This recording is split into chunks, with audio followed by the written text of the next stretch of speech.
Hi there, welcome to this week's vlog. Back home again after a week in Anglesey. This week I had the sad privilege, if you can call it that, of taking part in a service of thanksgiving for the life of a lady I knew when I was an active minister here in Doncaster. I arrived in Doncaster in the year 2000, stayed for 12 years before moving on to Leicester, and then a few years later came back when I retired. Anyway, I was privileged to be able to take part in this service and just to share a few of my personal reflections on the life of the lady who died. Her name was Anne. She was just a lovely lady. She's one of those people who remains in your memories because she was such a special lady. I regarded her not really as so much as a church member, though she was a member of one of the churches where I was minister, but as a friend. There's a verse in the Acts of the Apostles, I think it's Peter talking about Jesus, described him as one who went around doing good. And I said in the service this week that reminded me a little bit of Anne, that she wasn't somebody who wanted adulation or thanks. She wasn't somebody who wanted to be up front and people to notice what she did, but she went around quietly, gently, showing care and concern, compassion, love for people. She was kind, supportive, caring, encouraging. She was so thoughtful. I remember on one occasion she and her husband David had been away, I think, maybe for the day or on holiday, and she brought me back a little notelet which said, "From Stephen," just to give to me so I could use that. And I'm sure that financially it wasn't a great cost, but it was such a thoughtful little act of love, really. And so we gave thanks this week for Anne's life. And I said in the service that you couldn't really think of Anne without thinking of her late husband, David. David too was a member of the church, served faithfully and generously. He was a gifted musician, but to him it wouldn't matter whether he was.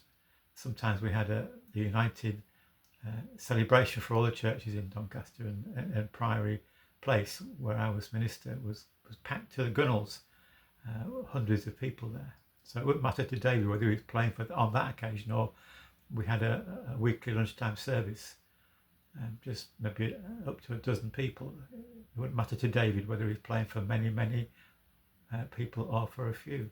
He would give generously of his time. He was him and Anne were so supportive of me as minister. It wasn't an easy time altogether, but he and Anne both offered their support, their encouragement. David always had a smile on his face. He had a good sense of humour. They were a lovely couple, just a lovely couple, and I thank God for them. People who offer support and encouragement for a minister are worth their weight in gold, so to speak.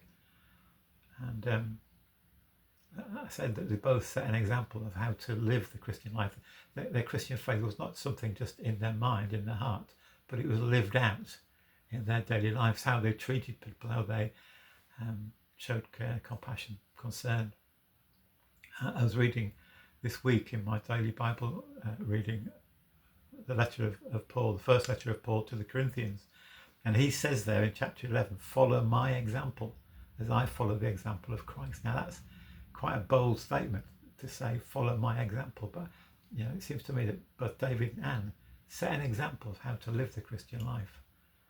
I wonder if I would be brave enough to say, follow my example, because I know my example, maybe sometimes I get things right, but sometimes I mess up. And I wouldn't want people to follow my example when I do things or say things that are not helpful. But it's a challenge, isn't it? Are we living lives that are an example to others to follow? So I give thanks for the life of David and Anne, and I'm so privileged as a minister in the church to come across some amazing people whose memories live in my heart. I just want to finish by adding another person we knew when we were in Leicester has died this week. His name was Norman. He came along to a group which we started on a Tuesday morning called New Parks, New Friends. New Parks was the area, and it was designed to enable people who perhaps are on their own to come along, have a tea and coffee, a chat, maybe a game or two or whatever, crossword, a quiz, weekly quiz, and just to get to know people. And that was such a blessing. It's still going strong. In fact, they're celebrating the 10th anniversary this year. But Norman came along. He was, when he died this week, he had reached the wonderful age of 104. He lived actually not too far from where Sue and I used to live in Leicester. And sometimes he would still be active, growing things in his garden. Sometimes he would bring around to us some of the fruits from his garden. Particularly, I remember rhubarb. I just loved the rhubarb that Norman used to grow. That's one of my favourite fruits, I think, rhubarb. Can't beat a good rhubarb crumble. But Norman, he came along.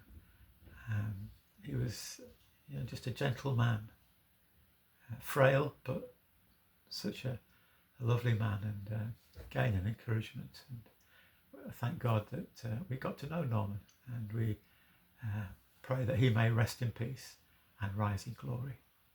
So I give thanks today or this week for Anne, for David, for Norman, for others who I've known and shared friendship with. What a privilege it is that God gives us friends. People can love us, support us, care for us. And of course we too can offer friendship, love, support and care to others. So just maybe each of us take a time today to just think about those people who are important to us in our life or have been, who've supported us, who've encouraged us, who loved us. And maybe contact somebody and say how much we appreciate their love and their friendship and their support. So that's just a few thoughts, and hope that maybe just triggered a few thoughts in your mind too. So God bless you. Thank you so much for listening today.